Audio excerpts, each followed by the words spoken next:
আসসালামু আলাইকুম প্রিয় দর্শক, বাংলাদেশের সাবেক প্রধানমন্ত্রী শেখ হাসিনার বাংলাদেশ থেকে চলে যাওয়া বা পালিয়ে যাওয়া যেভাবেই বলেন 1 বছর পূর্ণ হলো। তো 1 বছরে বাংলাদেশের মানুষ বাংলাদেশের কতটুক পরিবর্তন পেয়েছে আপনারা অবশ্যই জানেন। বাংলাদেশের জনগণ কতটুক সুখে আছে এবং কে কেমন আছেন জানি না, তবে বাংলাদেশের সবার খোঁজখবর নেওয়া তো সম্ভব না। তবে আমি বলবো, আপনাদের সাথে শেয়ার করতে চাই কথাগুলি। অবশ্যই আমার কমেন্টে জানাবেন যে শেখ হাসিনাকে তাড়িয়ে বাংলাদেশের মানুষ আসলে কি বেশি লাভবান হয়েছে কি না বা ক্ষতি হয়েছে কি না, অবশ্যই জানাবেন। আপনাদের নিয়ে আমার ভিডিও বানানো, আপনাদের আমার কথাগুলি শোনানো বানানো, মাঝে মধ্যে ভালো লাগলে আমার ভিডিওগুলি দেখবেন। দেখতে দেখতে একটা সময় আপনার সাথে আমার ভালোবাসা হয়ে যাবে। ভালো লাগা থেকে কিন্তু ভালোবাসা হয়ে যায়, আপনাদের সাথে আমার ভালোবাসা হয়ে যাবে, হৃদ্রতার সম্পর্ক হয়ে যাবে। তবে আপনাদের কাছে আমার প্রশ্ন হলো, আসলে রাজনীতি নিয়ে ভিডিও বানাতে চাই না, কারণ বিভিন্ন প্রতিকূলতার মধ্যে পড়তে হয়।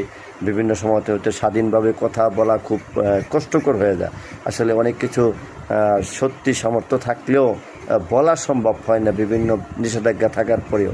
তারপরে বলতে চাই যে আসলেই এই যে সাবেক এই প্রধানমন্ত্রী শেখ হাসিনা আর আমল আপনাদের কাছে কেমন ছিল? তিনি 1 বছরে চলে গেলেন। 1 বছরে আমরা কি পেয়েছি, 1 বছরে কি হারিয়েছি, 1 বছরে দেশের অর্থনীতি কতটুকু ডেভেলপ হয়েছে, 1 বছরে আমরা মানুষ কতটুকু স্বাধীনভাবে, স্বাধীন চেতনায়, মুক্তিযুদ্ধের চেতনা, স্বাধীন চেতনায় আপনারা বেঁচে আছেন, অবশ্যই জানাবেন।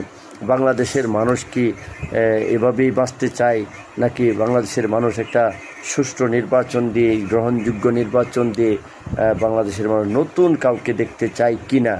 তবে মানুষ চায় যে একটি নির্বাচন হোক, গ্রহণযোগ্য নির্বাচন হোক, যে নির্বাচনে সকল দলের অংশগ্রহণমূলক নির্বাচন চাই এদেশের জনগণ। কোনো দলকে বাদ দিয়ে নির্বাচন চায় না সাধারণ জনগণ একটা সুষ্ঠু নির্বাচন দেখতে চাই।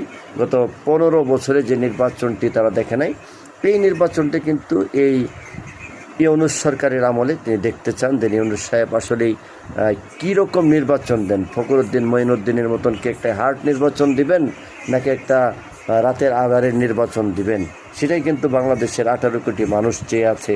সেই নির্বাচনটি যদি তিনি একদম সুষ্ঠু নিরপেক্ষ দিতে পারেন এবং গ্রহণযোগ্যমূলক নির্বাচন দিতে পারেন, তিনিকে আসলে ওয়েলকাম জানাবে বাংলাদেশের জনগণ। বাংলাদেশের জনগণের ভালো একটা কাজ করলে কিন্তু বাংলাদেশের জনগণ একেবারে তার জন্য জীবন দিতে প্রস্তুত থাকে। খারাপ যারা করে তাদের জন্য কিন্তু আসলে বাংলাদেশের জনগণ থাকে না। পরবর্তী ভিডিওতে অবশ্যই